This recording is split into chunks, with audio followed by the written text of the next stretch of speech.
midad hor leh ayaa xalayto laga soo saaray guryaha ku dhow goobtii weerarkaas uu ka dhacay.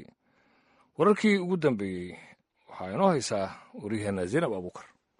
ilaa iyo hadda ma jiro tirakoob rasmi ah oo laga soo saaray khasaaraha ka dhashay weerarka iyo guud ahaan waxyeelada uu geystay. hase ahaatee madaxa gaadiidka gurmadka amiin ambalas doctor cabdiqaadir cabdiraxmaan xaaji aadan ayaa v o a u xaqiijiyey in ay qaadeen 64 qof oo dhaawac ah iyo dhimashada 20 ruux, iyadoo ay jiraan meydad iyo dhaawacyo ay qaadeen ambalaasyo kale.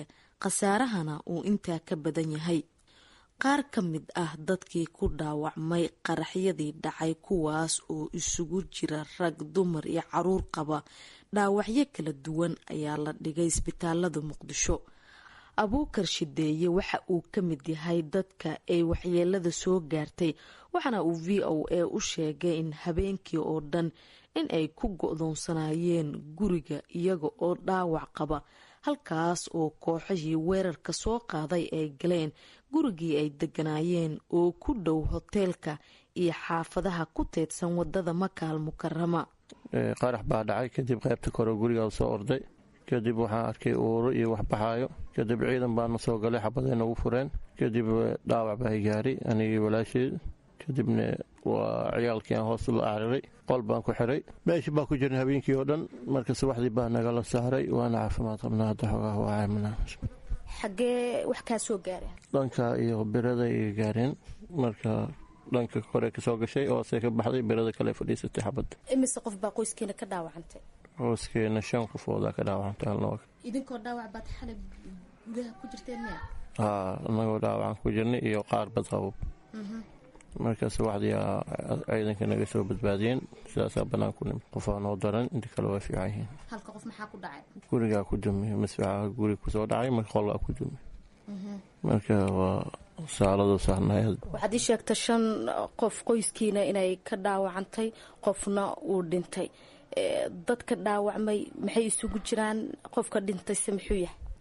wiil oo 12 jir ah dhintay, dhaawacna waa gabar iyo 2 caruur iyo aniga iyo wiilka loo soo digay. hadda xaaladiina waa sidee? qoyskana xaggee ku dambeeyeen? wallaahi guriga hadda aad buu u baaba'ay, marka anagana magaalada macnaha waalidiinteena qoyska la kala geeya ciyaalka. dadka qaraxyada kadib rasaasta laisweydaarsanaya ku dhaawacmay waxaa ka mid ahaa haweeneydan oo qudheeda sheegtay in 18 saacadood ay ku xanibnayd guriga, iyada oo dhiig baxday, xaalad adagna ay ku sugnayd. hase ahaatee subaxii jimcihii ay gurmad heshay, waxaana ay ka mid ahayd dhaawacyadii la dhigay isbitaalka Digfeer ee magaalada Muqdisho. gurigeyga dhexdiisa ku dhaawacmay xabadii oo lasoo fardhiya igu dhacay. waxaa wax iga soo gaaray sinta iyo cajarka. hadda alxamdulilaah waa nabad qabsaa lay dhahay, laf igama jabin.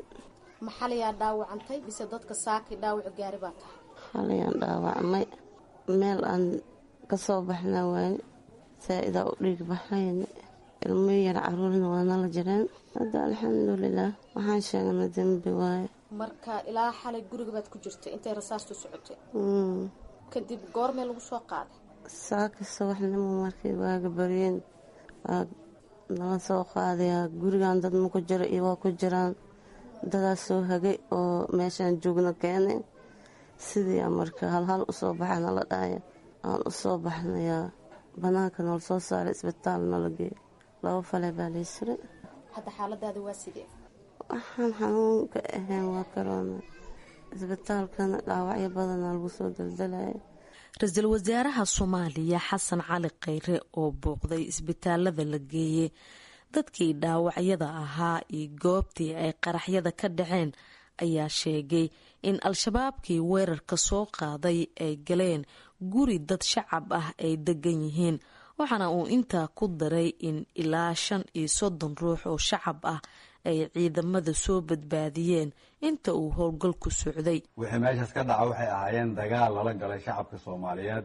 shacabka Soomaaliyeedna waxaa u furan hal dariiq oo keliya, dariiqaasina waxa uu yahay in aan ka adkaano cadowgaas. waxaan leeyahay dowladda soomaaliyeed ma joojinayso dagaalka ay waddo inay ka adkaato cadowgaas wakhti walba ay qaadato qorshaha dhow iyo kan fog oon wadnaba waxaan ka shaqayn doonaa inaan soo afjarno haddii ilaah yidhaahdo inta ka horeysa qof walbo soomaaliyeed waxaa muhiim ah inaad ogaato dhexdhexaad kama ahaan kartid dagaalka dowladda iyo shabaabka ay ku jiraan dowladdaada garab istaag guushu way soo dhowdahay waa mahadsantied sidoo kale ra-iisul wasaaraha ayaa tilmaamay in dadka dhaawacyada ee xaaladooda wax looga qaban waayo isbitaalada muqdisho caafimaad dibadda ah loo qaadayo waxaana uu ka hadlay telefishinka qaranka ee SN TV.